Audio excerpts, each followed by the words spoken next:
The other members of the Film Society are this woman named Candy, played by Sarah Lewis, the hooker with a heart of gold.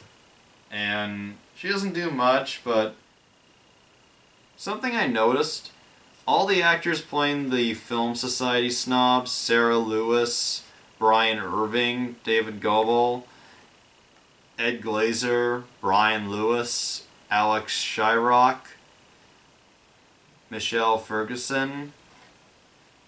The way they act pretentious when they're talking with Brad as when he's playing Vincent, it almost comes off like they're attracted to him, and I can totally see why. Maybe that's not what they intended, but that's the way it comes off, and let's face it, women, men, gay, straight, bisexual, whatever, everybody wants Brad Jones. Probably not the first one to say that, but it's true. If Brad ever sees this, I hope he takes it as a compliment.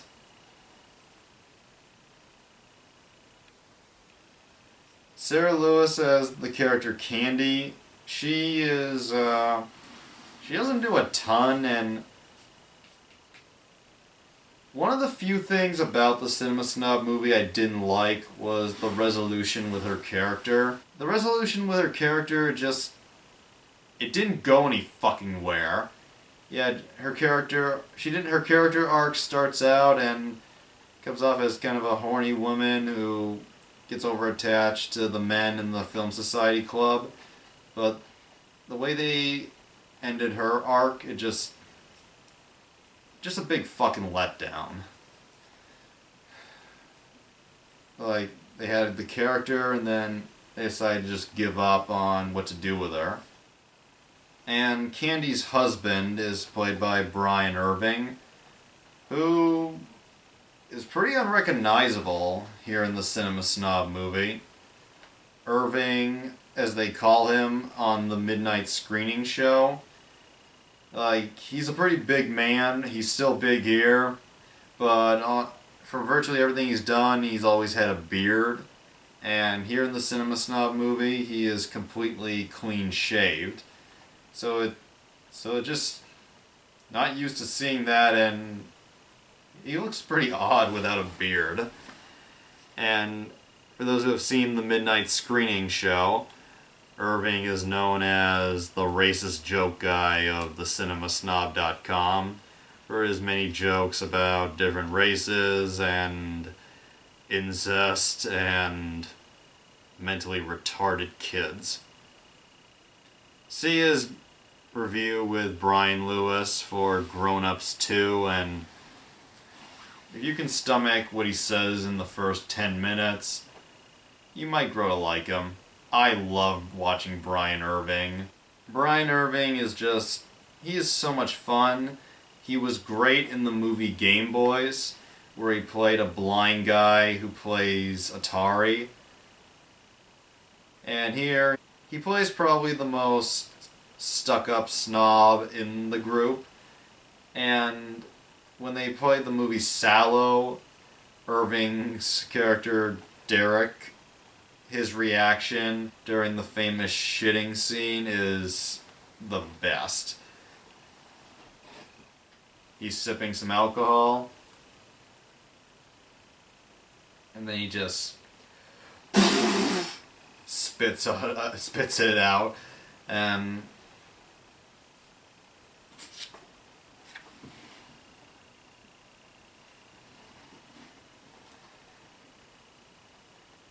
the woman that Vladimir and Neil interrogate towards the end of the movie, she witnessed one of the murders. It's the character Derek's murder she witnessed. And the idea of the scene is Derek is spying on this woman as she changes, and we see pretty nice butt shot. And Derek is masturbating against a tree. And apparently he likes the whole "I've been a bad boy" motif before he gets killed, and I'll get to the death scenes later.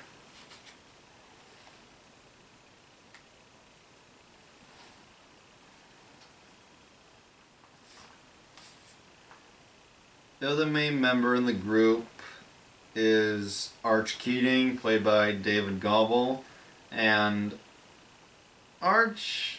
David Gobble, I mean, I could see him playing a stuck-up asshole. He does play an asshole pretty well, especially on The Reviewers.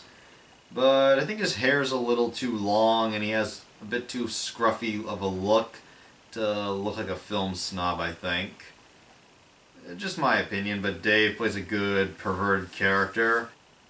Yeah, even after what I said during the spoilers. And there's a good scene where Arch hits on Candy. And it's funny because David Goebel and Sarah Lewis, in real life, right now, they are engaged. A lot of romance goes on at the cinemasnob.com. For good, bad, and ugly at times. But here, it's just total. In real life, I'm talking about the real people, Sarah and Dave. It's pretty sweet. It's very touching. And the other members are Ed Glazer, who is a good friend of Brad Jones from what I've seen, and he's apparently worked with Channel Awesome many times. And he has his... I'm not sure if he has his own company. I know that Ed Glazer has directed many movies before, mostly in the B-movie category, and probably not that well known. He made a movie called Night of Anubis, and he made this web show of sorts, I think, starring Brad Jones, called Ninja the Mission Force. And Ed Glazer's acted in many projects, like the pilot for The Reviewers on the Uncanny Valley movie, and he was also in To Boldly Flee, the 4th year anniversary special for Channel Awesome. And he plays a guy named Chester, who's very creepy in the beginning, but we find out more about him later on. There's a scene where Craig and Nancy talk to Chester, and he talks about liking taboo subjects, like movies about people fucking Jesus. And then Craig brings up a movie that Brad as the Snob has reviewed called Violent Shit, a shot on Shitio movie. I don't remember exactly what he said, but it has something to do with Jesus. And for those who don't know, shot on Shitio is a term for bad movies, mainly horror, made in the 80s, that were shot on VHS cameras. Brad Jones was working on a movie called Shot on Shitio for over a year, and I'm not sure it's ever going to be released now after the falling out with Jake Norville, but you can always hope. Ed's pretty good. Ed Glazer, I think he's very good. Brian Lewis, who, as I mentioned, was married to Sarah Lewis for a while. They're now divorced, but once again, people really seem to still get along after ambiguously splitting up. And he only has like 2 scenes where he appears as a new guy in the Film Society. He calls himself Scott Bakula. Quantum Leap, Star Trek Enterprise. Yeah, it's a double take moment, like, what? And then he has one other scene that I won't spoil that's pretty funny. And then there's this character who all the other characters don't know the name of, played by Alex Shyrock, who was Ray from Game Boys. But Alex here plays a guy who no one knows the name of, and when we finally find out his name, it's John Doe. That's funny. Nothing big, but funny. And the last film snob, who is kind of what I would call frumpy, milfy type of woman named Sandra, played by Michelle Ferguson. She's pretty cool and looks like a mom type, and like all the other snobs, it seems almost like she's coming on to Brad, and I can totally see every member of Team Snob, whether they be female or male, with Brad Jones. Maybe I'm getting a little off track, but it's just a thought.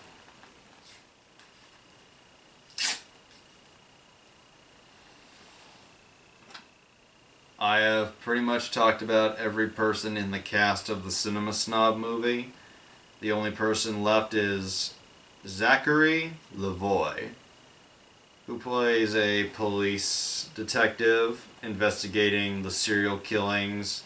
And Zachary Lavoie, he was a child actor, and you probably don't know him, but when he was 2 years old, he played Steve Martin's son in the Ron Howard directed movie Parenthood, and the Cinema Snob movie was Zach's first foray into acting in, I believe, 20 whole years. So, pretty cool. It's funny because the last name when I'd seen of him, he was a tiny, small little boy, and now he's like a 6'3", weighs over 300 pounds man, and he's pretty good. He's plays a very complex character who goes through a lot of emotional scenes, and he has a real porny type mustache. Everybody does a good acting job. Brad Jones, Jake Norville, Noah Antweiler, Jillian, Ryan, those guys, especially in Orlando, everybody just does a fantastic fucking job. And I guess the last thing I would have to talk about would be the parts of the film involving the serial killings. The death scenes are very creative. The makeup's a little bad at times, but for the most part pretty good. We don't see the full graphic details on all the murders, but we do hear the graphic descriptions later. And while the snobs look at it in a way as they would their movies, all that Vincent or Craig, whatever you want to call him, all he can say is, Jesus fucking Christ! And this was really surprising me about this movie. The idea of the serial killer, it's a whole real mystery. And I was really wondering throughout the whole film, right to the very end when it's revealed, who is the killer? And when the identity is revealed, it is a legitimate surprise.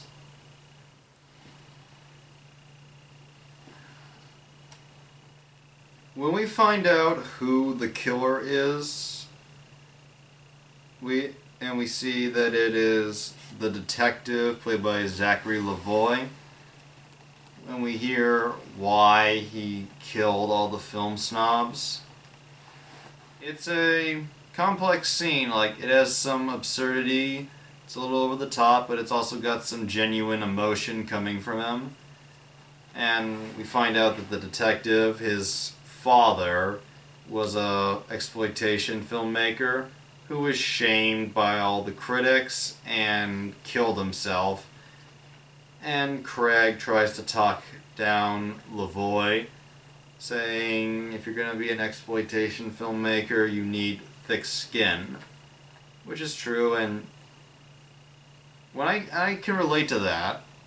When I got into doing this, I totally prepared myself for some potential trolling. And I don't know if it's lucky or unlucky, but no one's really commented on my videos so far.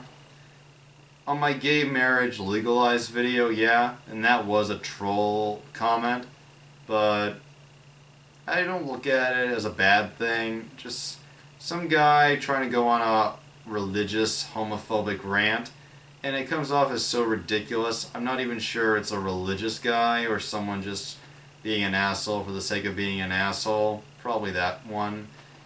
And Craig gives this big monologue about the film industry, and Lavoie gives his own monologues as well about how fucked up the film industry has become.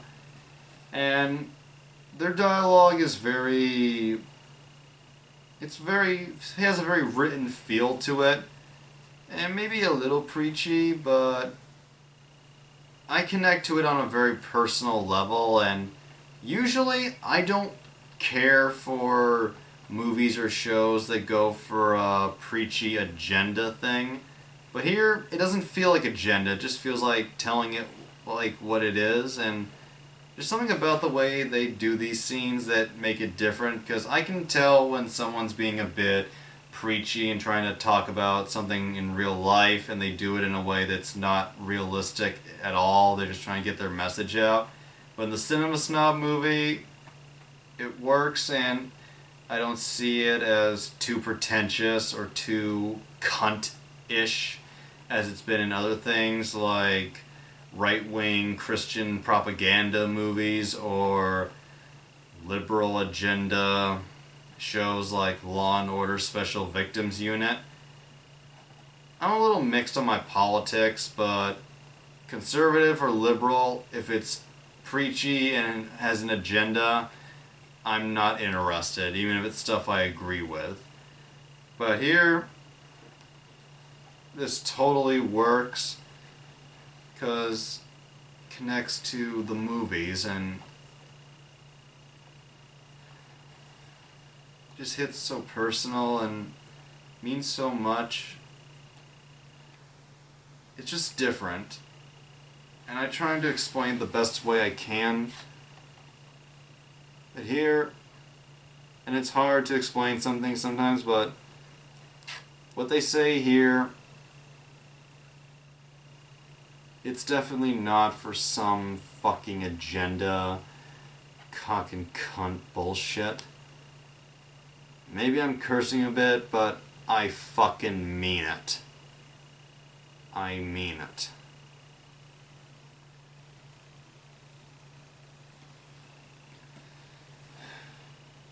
Just had a real emotional moment during that spoiling.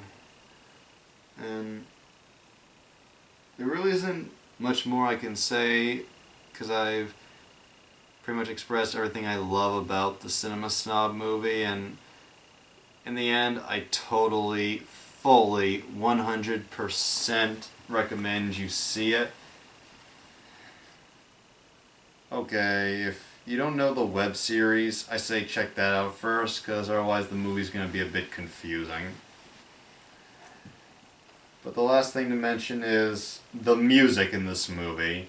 Yes, the music is pretty amazing. This is what separates this from so many other of online movies. The music score is definitely something I would hear in an actual film on the big screen in theaters. And it's done by a man named Michael Scicciano. Hard to pronounce name, and his nickname is Skitch. Michael Scicciano. Yeah, I think I got it. And he has done the theme music for many Channel Awesome shows, particularly the Nostalgia Critic in the past few years, and he is great. His music reminds me a lot of the music of my friend Mike Sintros, who I've done a lot of plugs for, but Michael Scicciano, brilliant, fucking A, thumbs up man if you ever see this video. There's a few off-kilter moments, a few awkward moments, a few not sure what to think scenes, but you can expect that from Brad Jones's work, and he did a great job writing this, and Ryan Mitchell did a superb fucking job as the director. Ryan, if you ever see this, Brad, if you ever see this, you both are a superb team. You are two very admirable motherfuckers.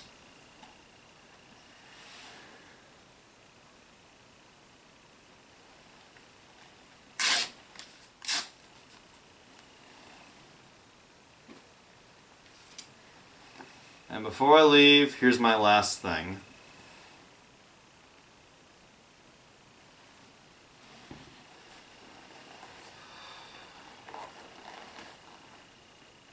The final scene in the Cinema Snob movie,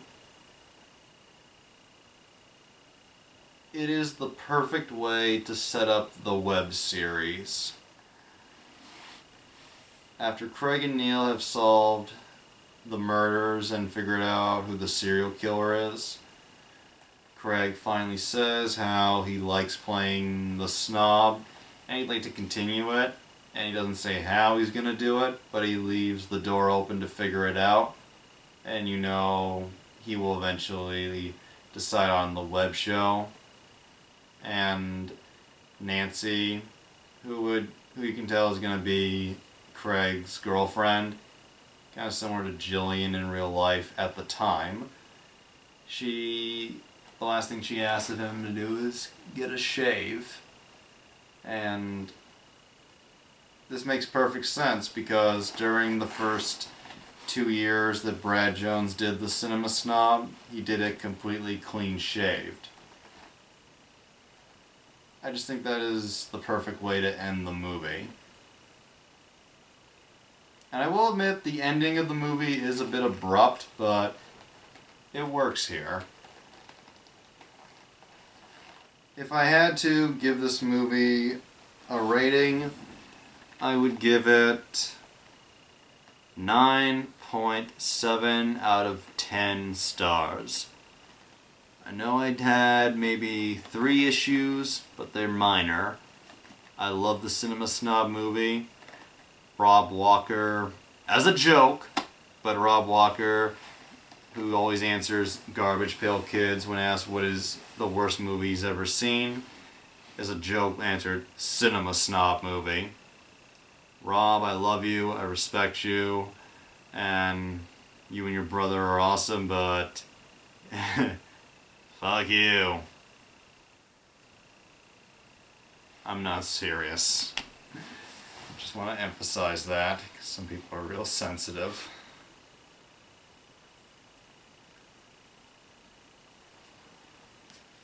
And Zachary Lavoie's death scene, it is shockingly gory, especially even after all the grisly murder scenes in this movie, but yeah, give you credit for that. And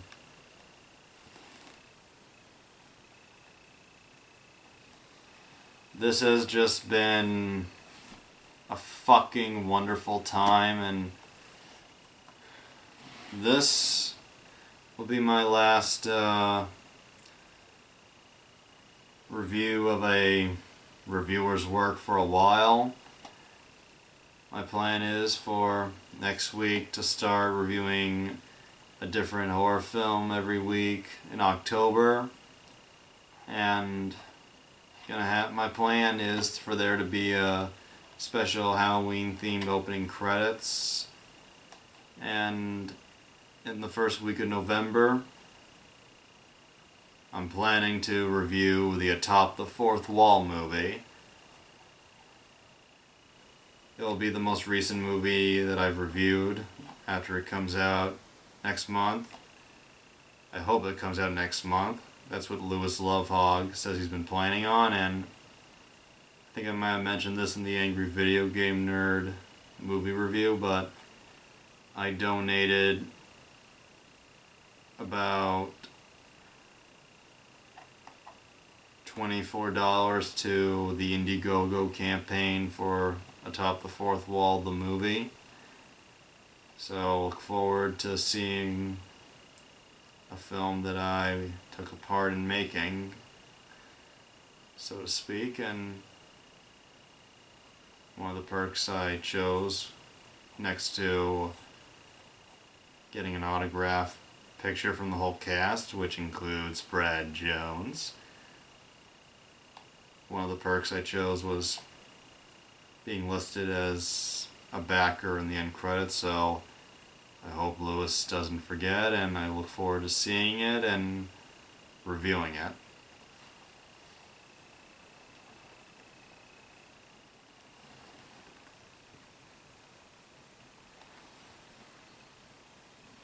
See you in October.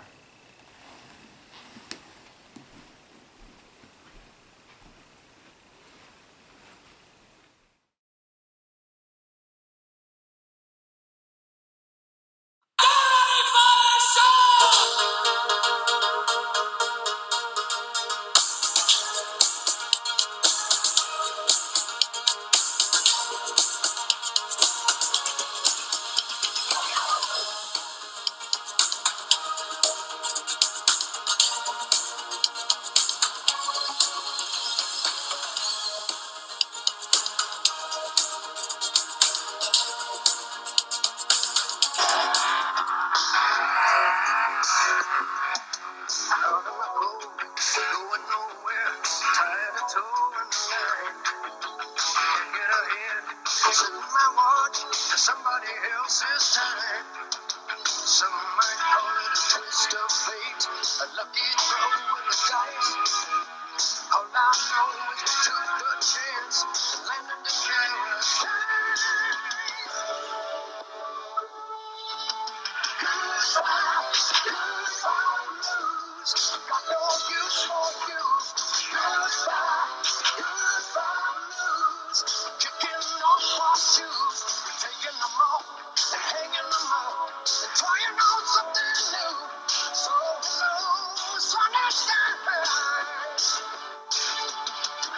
Goodbye, blues. Goodbye, blues.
Look at what's happened to me. I can't believe it myself. Suddenly I'm up on top of the world. It should have been somebody else. Believe it or not, I'm walking on air. I never thought I could feel so free. Flying away on a wing and a prayer. Who could it be? Believe it or not, it's just me.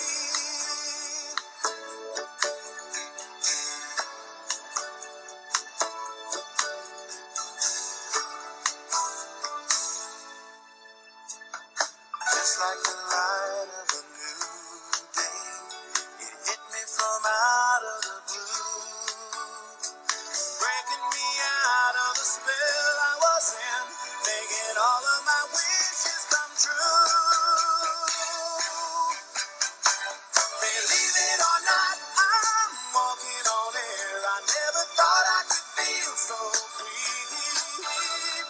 Flying away on a wing and a prayer. Who could it be? Believe it or not, it's just me. This is too good to be true. Look at me, falling for you.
All around. Just a matter of a few days, yeah. This dance became the new teenage craze. Original host wins and $100 to your charity. So nicely done. How ironic. I guess I just gotta talk about the movie. Fucking lame.